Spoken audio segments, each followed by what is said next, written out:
Hello, cats and kittens. Oriwa Jose, Yoroshiku. Welcome back to Manga Monday.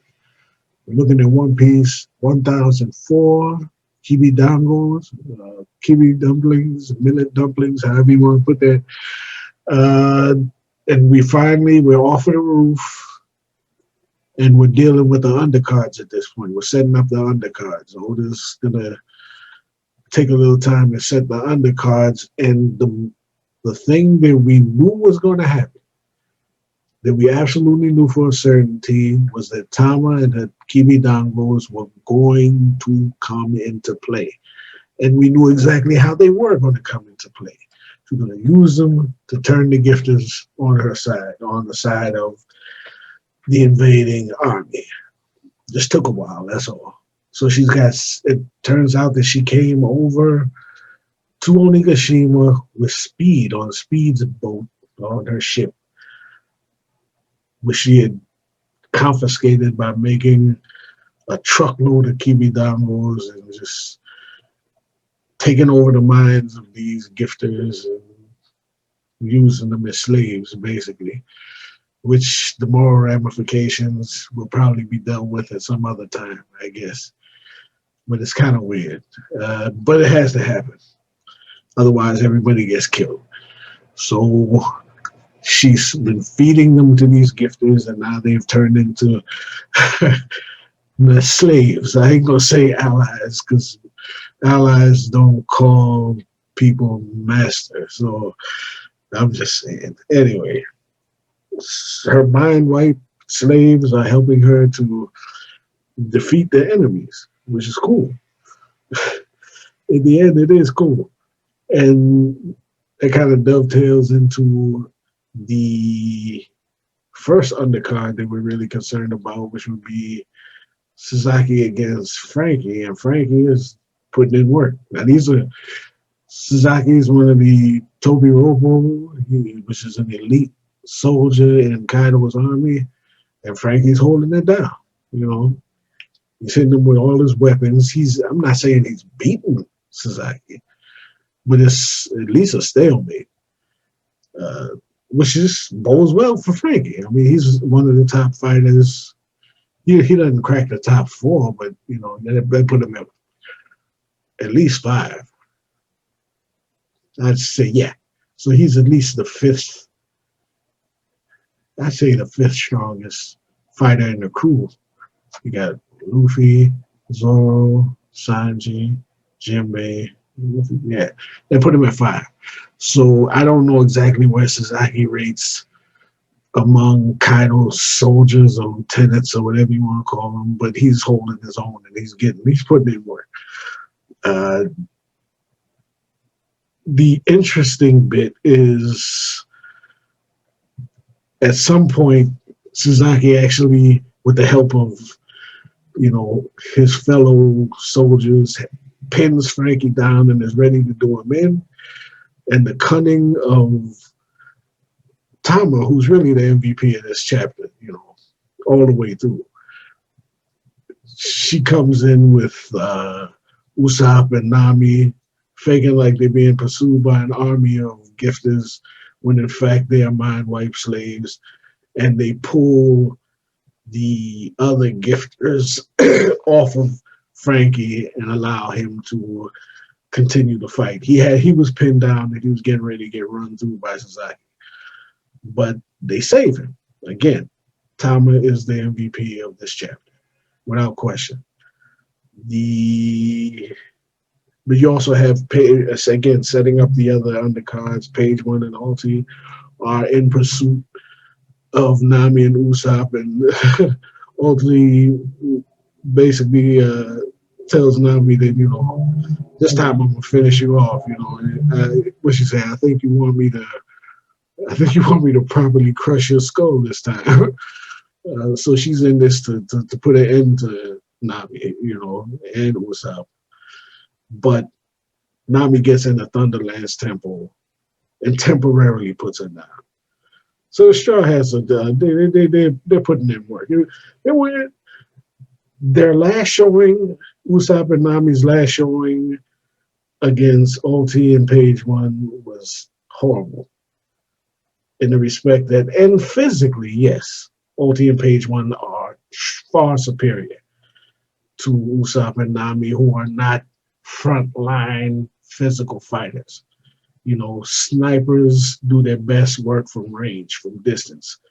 Although Usopp is very capable in a fight, mid-range fight at least. And Nami is capable from what we've seen in the past, but neither one of them have gotten a 1v1 impressive win in a long time. We're talking about in this lobby or something like that. You know what I mean? Lou Usopp has had feats, you know, he got his observation hockey and saved Law and Luffy from getting taken out in the fashion that a sniper would. Put him in a close range fight with somebody like Page One, and you're asking for trouble. But eventually, well, they're on the side of the heroes, so we assume that they're going to win. Either working in tandem, I'm talking about Usopp and Nami, or 1v1 against Page One and Ulti. They're going to win. It's just a question of how. And they have to upgrade. I don't know how. I don't know. Nami actually, if she puts temporarily puts Ulti down with the Thunderlands, she even states that she needs stronger lightning, which kind of hints that she's going to have to get Zeus back. No, I keep getting too confused. She's going to have to get Zeus back because he produces a level of lightning that is stronger than what she's able to use at this point. How she would get him back, I have no clue. But Oda is a genius and he'll figure it out. And as a result of their help, Frankie is able to land a pretty good, what do you call it, V for victory flash. When he says flash, I'm assuming he's talking about Franken's sword. Flash. So is that a sword or is that a laser? I'm not really sure. I must.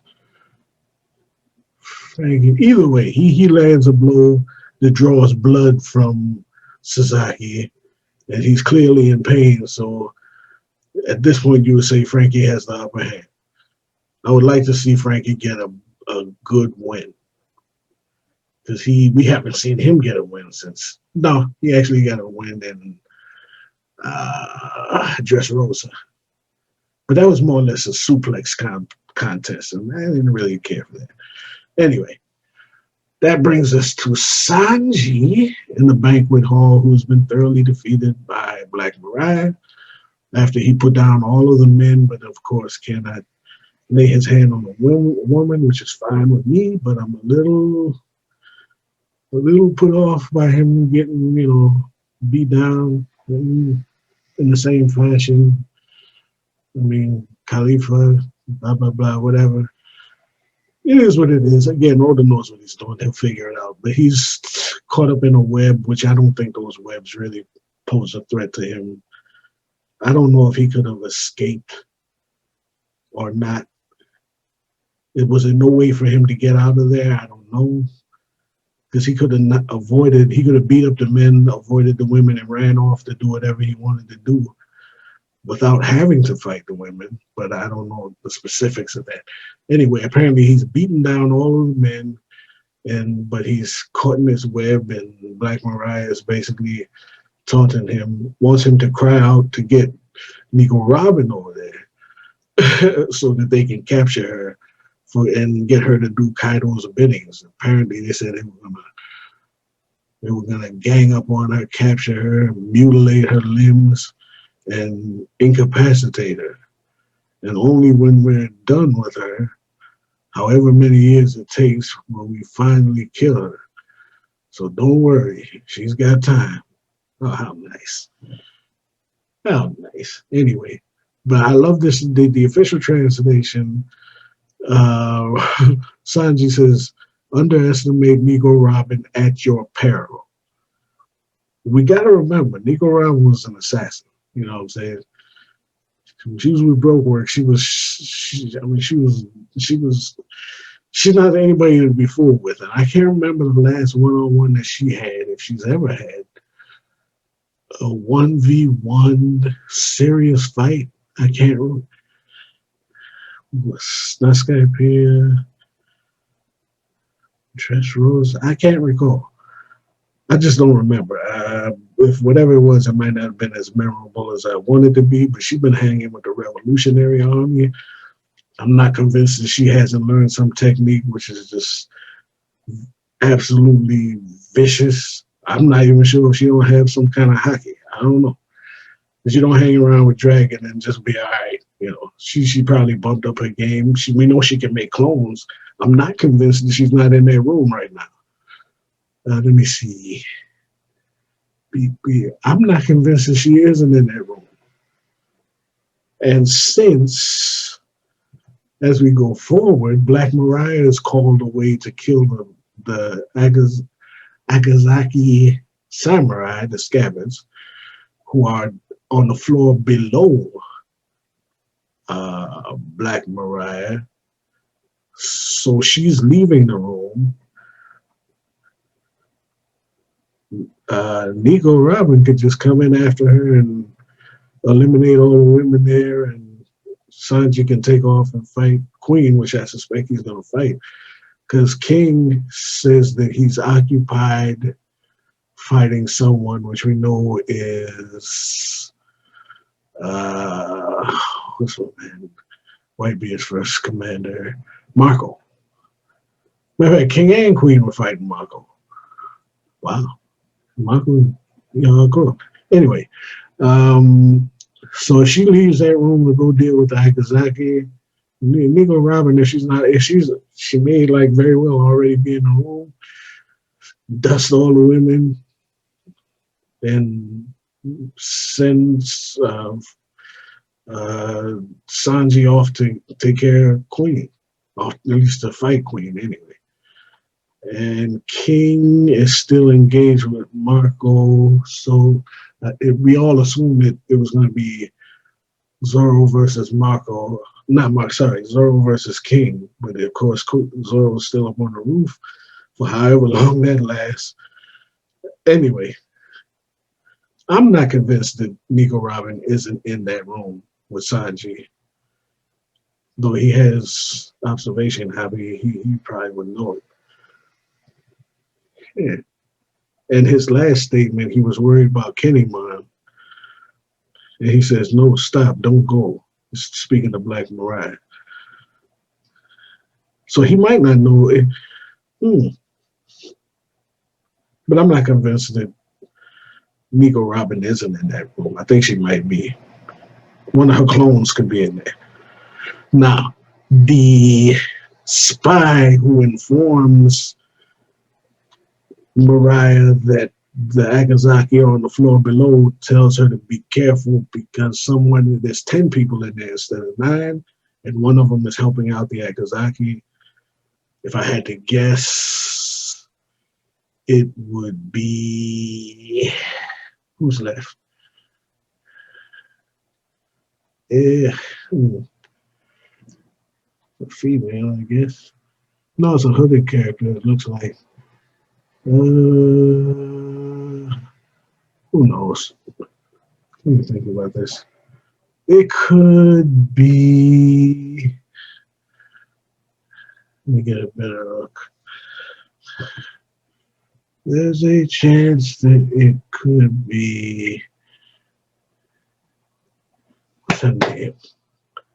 I'm thinking. Man, what's her name? Hiyori. There's a good chance it's Hiyori. If not, I don't know who it is, and I'll find out like everybody else. But it's a good chapter. It's a really good chapter. The Kibi Dangos came into effect, and Tama is the MVP of this chapter, hands down.